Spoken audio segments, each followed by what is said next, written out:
bem.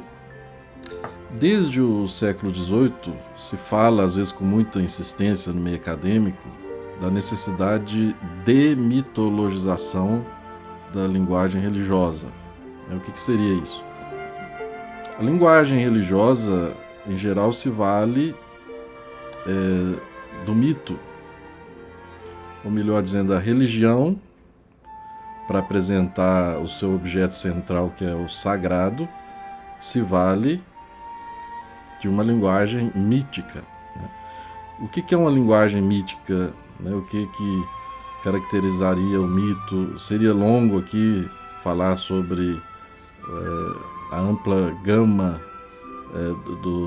semântica do mito, mas gostaria de chamar a atenção para um ponto que eu considero importante nesse nosso discurso. O mito apresenta o sagrado como se fosse um ser deste mundo. Então ele existe, o sagrado, Deus ou os deuses, o sagrado existe como um ente ao lado de outros entes. Nas religiões animistas, o sagrado poderia se manifestar através de uma árvore, uma planta. Em muitas religiões o sagrado se manifesta por um animal, os animais são venerados. Em outras religiões, como mitologia greco-romana, o sagrado se manifesta através de figuras, deuses, que têm todas as características humanas. Com a diferença que os deuses são imortais, mais poderosos, mas têm paixões, mudam o pensamento, interferem constantemente na vida do mundo. Quer dizer, o mundo, porque os deuses são mais poderosos, o mundo não tem muita consistência. Ele pode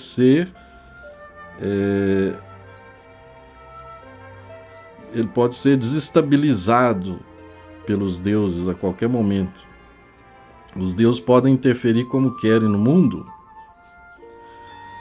O mundo pode derreter-se diante da presença dos deuses ou do sagrado, mas o sagrado então é visto como um ente ao lado de outros entes. Na Bíblia, vamos passar aqui para o judaísmo, o cristianismo. Na Bíblia nós temos a afirmação do monoteísmo, a existência de um único Deus. Isso, é claro, do meu ponto de vista, é um avanço, porque o absoluto é um só, não pode ser mais do que um. O absoluto é o ilimitado. Não pode haver dois ilimitados. Um limitaria o outro. Só que a Bíblia traz traços da linguagem mítica. Muitas vezes se serve mesmo da linguagem mítica para se referir a Deus. Por exemplo, o relato da criação lá de Gênesis capítulo 2. Deus é apresentado como se fosse um oleiro, Ele faz o homem, Adão, do barro, da argila. Depois ele aparece como um cirurgião. Ele cria a mulher a partir da costela, do lado de Adão. Depois, prosseguindo o relato genesíaco, Deus aparece como um alfaiate, depois de Adão e Eva terem pecado, ele costura uma tanga para eles. Em Gênesis 1, nós temos uma linguagem que procura subtrair-se à linguagem mítica tão clara como está em Gênesis 2. Em Gênesis 1, Deus cria pela palavra. Ele simplesmente diz, ele não precisa pegar argila, né? Ele não precisa tirar a mulher da costela de Adão, ele simplesmente diz. Então, aqui nós temos uma linguagem menos antropomórfica, menos mítica, né? Aqui é preciso também dizer o seguinte: toda linguagem nossa humana, a menos antropomórfica que seja, para falar do absoluto, é inadequada, é analógica, né? O absoluto não pode ser dito porque não pode esgotar-se no dito ou no pensado, porque senão ele se tornaria um objeto diante de nós. O absoluto não pode ser simplesmente um objeto diante de nós, né? O absoluto nos ultrapassa, está para além de nós, mas nos constitui desde os nossos fundamentos mais íntimos, né? Então, o absoluto, se eu, pelo pensamento ou pela palavra, defino o absoluto, eu coloco como objeto diante de mim. E o absoluto é muito mais do que um objeto diante de mim, né? Então, as nossas palavras, nossos conceitos, eles podem nos ajudar, mas como termos analógicos que apontam, quase como símbolos, né? Que apontam para o absoluto, que nos ajudam a entrar, vamos dizer assim, na experiência do absoluto, né? Dirigem a nossa atenção para o absoluto. Mas então, nós temos dois tipos de linguagem para falar do absoluto, né? A linguagem mítica fala do sagrado, como nós dissemos, mas concebe o sagrado como um ser entre outros seres, um ente entre outros entes, né? Deus habitaria então no céu, numa determinada região sideral, né? No ponto mais alto, né? Isso envolve até uma cosmologia que hoje está totalmente ultrapassada, né? Então, a linguagem mítica é um tipo de linguagem para falar do sagrado. E ela tem suas vantagens, desde que a gente saiba que ela é apenas uma metáfora, né? Ela tem as suas vantagens, por quê? Porque, como nossa linguagem, toda nossa linguagem, mítica ou não, mítica ou filosófica, é inadequada para falar de Deus, a linguagem mítica tem a vantagem de apresentar Deus através de figuras do mundo, né? E com isso nos ajuda a pensar Deus, né? Mas também nos faz ver que Deus não pode se reduzir àquilo que a linguagem mítica expressa, né? Então, com a consciência de que Deus não pode se reduzir àquilo, a linguagem mítica nos ajuda a falar de Deus, de algum modo, que nós temos que falar. Mas porque a linguagem mítica, né, representa Deus através de figuras deste mundo, nós temos a consciência, podemos ter ou devemos ter a consciência de que Deus não pode se reduzir a essas figuras. Essas figuras são um modo só de exprimir o inexprimível, né? Então, a linguagem mítica pode nos ajudar, desde que nós saibamos que ela é uma metáfora, né? Então, nós temos a linguagem mítica, temos também a linguagem filosófica. A linguagem filosófica procura ir além do mito. Na linguagem filosófica, Deus não é concebido simplesmente como um ser, um ente entre outros entes, né? É claro que em algumas filosofias se tende a isso, né? Heidegger falou muito contra a ontoteologia, né? A ontoteologia que concebe o ser como se fosse um ente entre outros entes, um ente superior, né? E isso está fundamentalmente errado. Heidegger tem razão de falar contra a ontoteologia. Só que o Heidegger viu que a ontoteologia, segundo a visão dele, né, permearia toda a história da filosofia. Isso não é correto, eu discordo nesse ponto de Heidegger, né? Há muitos filósofos que conseguiram vencer a tentação ontoteológica, conceber Deus ou ser como se fosse um ente entre outros entes, um ente supremo, né? Por exemplo, já no neoplatonismo, né, nós temos uma concepção do absoluto que não nos permite reduzi-lo a um ente entre outros, né? Agostinho, que bebe em fontes neoplatônicas, né, concebe Deus como o ser, né? Em Agostinho também, com boa vontade, nós podemos ver que ele não reduz Deus a um ente entre outros, né? Ele fala nos seus escritos mais juvenis, né? Seus primeiros escritos logo depois da conversão, ele fala de Deus como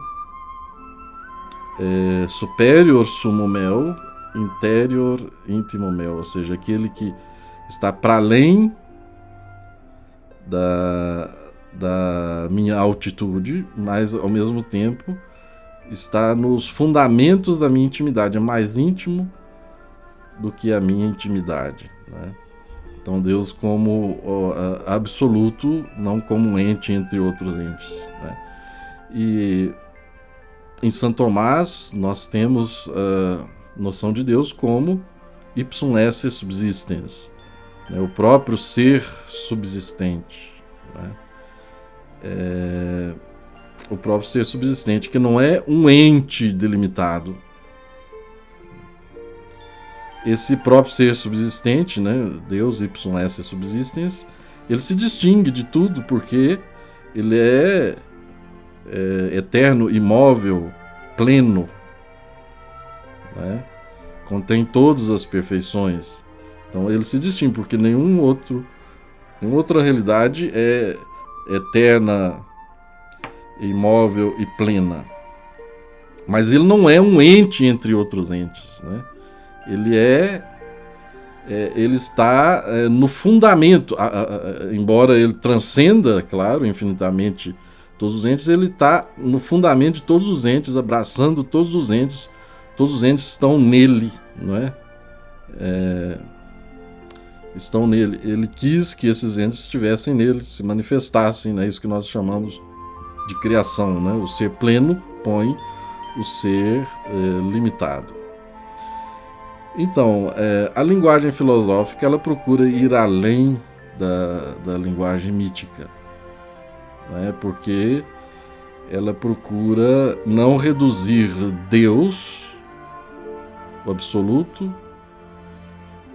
que na religião é o sagrado, né? Não permite reduzir Deus a um ente entre outros entes do mundo, o ente superior, o ente mais poderoso, né? Não. Então, em Santo Tomás, por exemplo, as passagens bíblicas em que Deus aparece, né, mudando de vontade, né, em que Deus parece ignorar certas coisas, né, e depois ele vem a saber, ele toma decisões, né, muda a decisão, etc. Essas passagens são interpretadas metaforicamente em Santo Tomás. Então, em Santo Tomás, nós podemos dizer, né, em Agostinho também, em outros teólogos, mas de modo especial em Agostinho e Tomás, nós temos uma demitologização já da linguagem religiosa, né? Como eu disse no início do vídeo, desde o século XVIII se fala da necessidade de demitologizar, ou seja, tirar aquilo, tirar a capa mítica da linguagem religiosa. O que a linguagem religiosa efetivamente diria, não é? Tirar da sua capa mítica, que não poderia ser sustentada por um pensamento rigoroso, né? O que ela quer dizer, no fundo, né? Para uns, como para os ateus, que querem demitologizar, a linguagem religiosa não fala a não ser das próprias questões humanas, são projeções humanas. A linguagem mítica religiosa, por detrás dessa linguagem mítica religiosa estão questões humanas. Isso para os ateus. Agora, para os filósofos que professam a existência do absoluto, transcendente, né, os filósofos também religiosos, filósofos católicos e outros, de outras religiões também, cristãos de outras denominações cristãs. Então, esses filósofos, vamos dizer que por detrás da linguagem religiosa mítica está esse absoluto, né? Esse absoluto inexprimível por conceitos humanos, né? Justamente porque, se nós conseguíssemos exprimir o absoluto, ele se tornaria um objeto e deixaria de ser absoluto. Tá certo? Então, por detrás da linguagem mítica está o absoluto, que a filosofia, né, em sua tarefa, no caso de Tomás e de Agostinho, a filosofia em sua tarefa de ajudar a teologia, né, a filosofia em sua tarefa de ajudar a teologia, demitiza a linguagem religiosa mítica para apresentar o que está por detrás dessa linguagem, para onde ela está apontando, para o que ela está apontando. Ela está apontando para o absoluto, né, o ser eterno, imóvel, pleno, que não pode ser comparado com nenhum outro ente, tá certo? Não pode ser tido como um ente maior em relação aos outros. Ele é totalmente diferente, né? Incomensurável, incomparável, né? Então é isso que eu queria dizer, né? Desde o século XVIII se fala de necessidade de demitologização, ver o que está por detrás do mito, da linguagem mítica. A linguagem religiosa é, em geral, linguagem mítica. A Bíblia se vale muito da linguagem mítica, né? A linguagem mítica tem as suas vantagens, tem o seu lugar, é importante, desde que a gente saiba que é metáfora, tá certo? Então, desde o século XVIII se fala da necessidade de demitologizar, mas uma demitologização já existe em Agostinho e em Tomás. É uma demitologização que não nega o absoluto. Absoluto que na linguagem religiosa é chamado de Deus, do sagrado. Não nega Deus, não nega o sagrado, mas o apresenta conforme os cânones de um pensamento rigoroso, sabendo, porém, que o pensamento humano, por mais rigoroso que seja, é sempre analógico e insuficiente. Um grande abraço.